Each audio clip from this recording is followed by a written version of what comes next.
Thank you very, very much. Thank you. Thank you. Thank you. Thank you very much. Thank you very much. Thank you. Thank you very much. Thank you very much. Thank you. Thank you very, very much. Thank you. It's great to be with Democrats. And thank you, Ken. Thank you, Marge, for the tremendous work you do day in, day out on behalf of all of us and our party. Thank you very much. You do a phenomenal job. You know, I ask you please to listen to what I have to say this morning, because this is one of the most important speeches I've ever given to DFL leaders. It's about our party unity. In 1968, I turned 21 and was eligible to vote for the first time. If someone had told me I was going to spend 20 of the next 24 years under Republican presidents, I would have joined the space program and taken a one-way ticket past Pluto.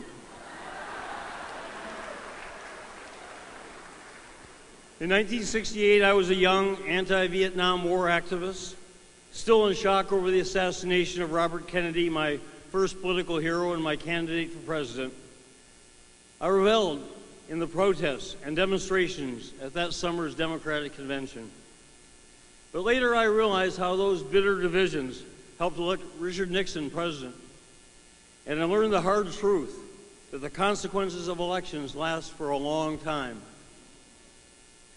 10 years later, in 1978, our DFL party had its own bitter divisions, both at our state convention and in the primary which followed. The general election that November was a disaster.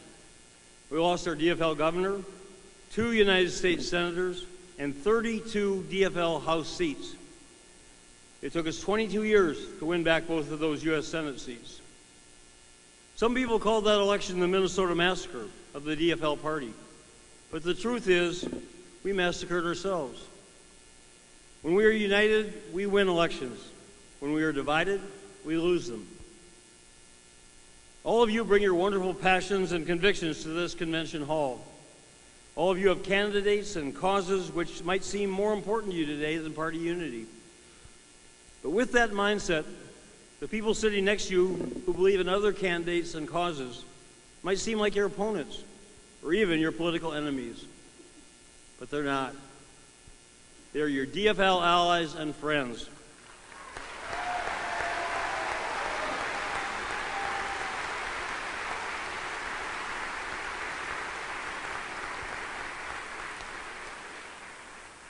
And we will all need to work together this fall if we're to avoid another massacre. If you want to get upset and angry today, look at what Donald Trump has said.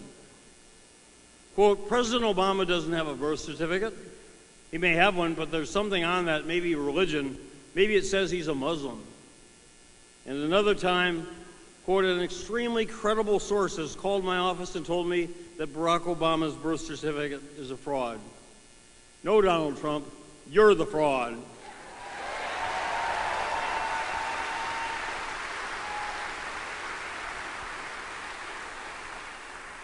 Speaking to a woman reporter, Trump said, I mean, we could say politically correct doesn't matter, but the look obviously matters. Like, you wouldn't have your job if you weren't beautiful. Trump has called climate change a hoax and has promised, quote, we're going to rescind all the job-destroying Obama executive actions, including the Climate Action Plan and the Waters of the U.S. Rule. We're going to cancel the Paris Climate Agreement and stop all payments of U.S. tax dollars to UN global warming programs. What a disaster Donald Trump would be as President of the United States. And Donald Trump can't defeat a united Democratic Party, but he might be the divided one. And whether we're united or divided will depend upon all of us. And I support Secretary Hillary Clinton for president. I said,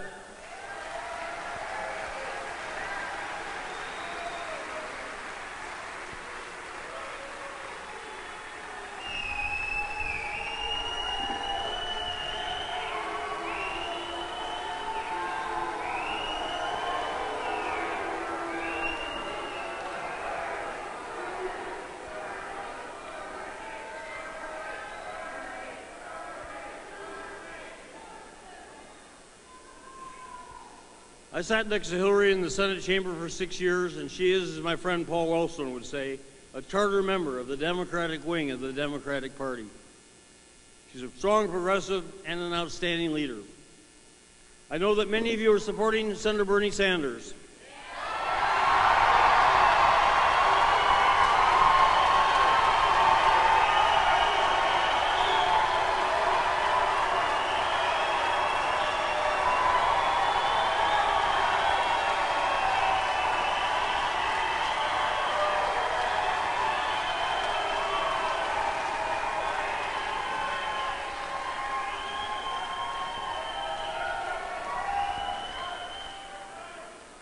I respect your decision, and I admire your passionate support of him.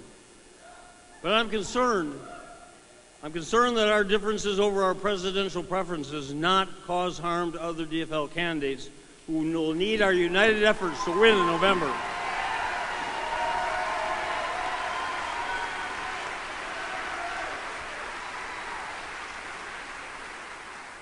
We have 5 outstanding U.S. representatives that we must return to Washington. Keith Ellison, Betty McCollum, Rick Nolan, Colin Peterson, and Tim Walz have been just phenomenal contending with the Republican extremists in the U.S. House. They join our 2 terrific United States Senators, Amy Klobuchar and Al Franken.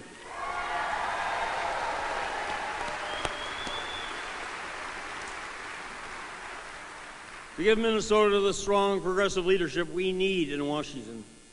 And we have 3 outstanding candidates to join them in the U.S. House: Terry Bonoff, Angie Craig, and David Snyder.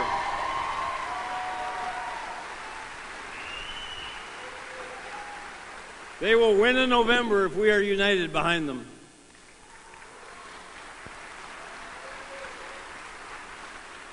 Now, we have more at stake in that election. We need to elect DFL majorities in both the Minnesota House and Senate.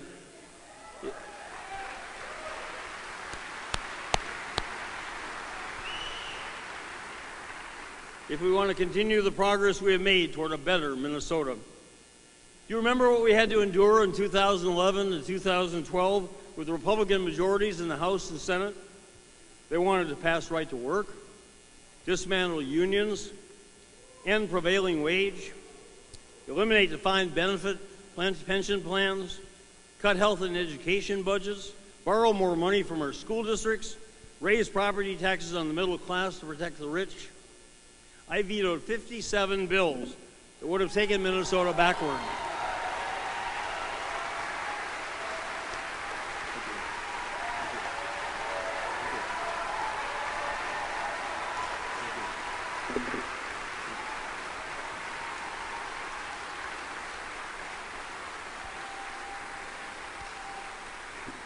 But stopping bad things from happening is not progress. Then in the 2012 election, Minnesota voters gave us a DFL legislature.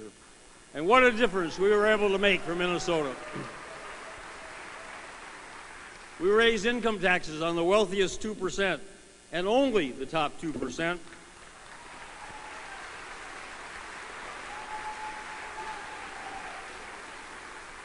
Which turned chronic budget deficits into surpluses. We paid back over the $2 billion owed our schools, enacted universal all-day kindergarten,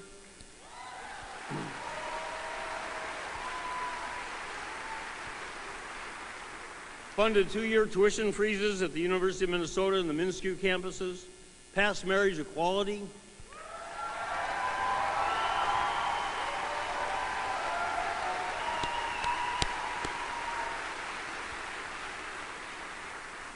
passed a $9.50 minimum wage indexed to inflation, which needs to go higher.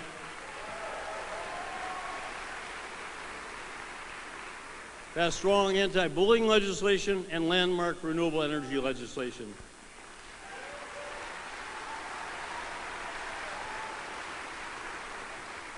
Republicans opposed every one of those policies. They said if we raised taxes on the richest 2% of Minnesotans, they would all leave the state. They were wrong. They said businesses would leave. They were wrong again. Minnesota's economic recovery from the Great Recession led the nation's. Thanks to our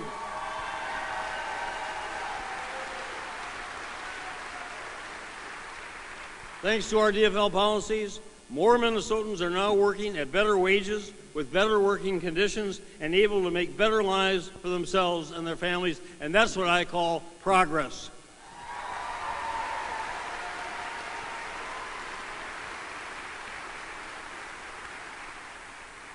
That's why taking fiscal advice from Republicans is like taking lessons in self-control from Donald Trump.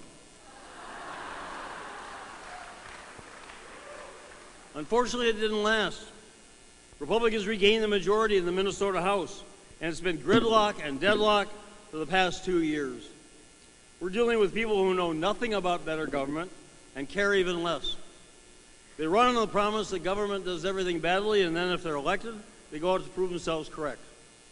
They try to destroy programs or defund them, and they run for re-election saying, see, we proved our point, we made government worse. Now re-elect us and we'll do it, make it worse again.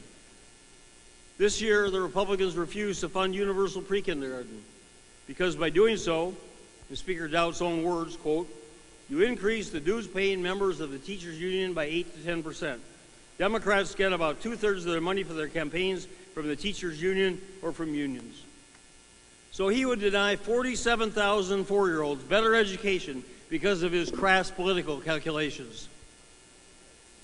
The Speaker wants to move money out of the state's general fund to dedicated transportation funding because, quote, it would start to starve out the general fund, which is a really good thing.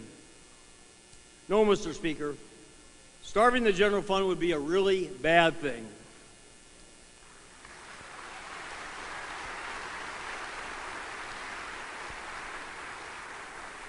Starving the general fund would mean less for elementary, secondary, and higher education, less to close the achievement gap and reduce the unacceptable racial disparities throughout our state.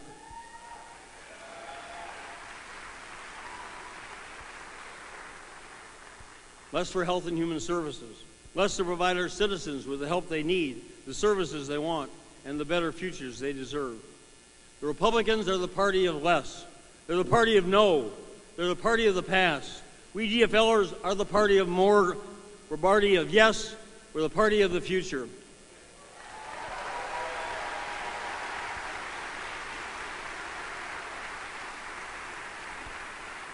But in order to make that better future, we have to win next November, and that takes party unity. The eyes of Minnesota will be upon you this weekend. Many Minnesotans will be watching this convention and asking themselves, is this the party we want to lead our country and our state next year? If you conduct yourselves with dignity and treat each other with respect, even in the midst of your disagreements, you will set the stage for our victories in November. If, however, you tear each other and our party apart, if you lead this convention bitter and divided, you will cause irreparable damage to our chances for those victories. So I ask you, I urge you, I implore you, recognize the importance of unity this weekend. You are the DFL party. The candidates and causes that have united us for years are so much greater than whatever might divide us today.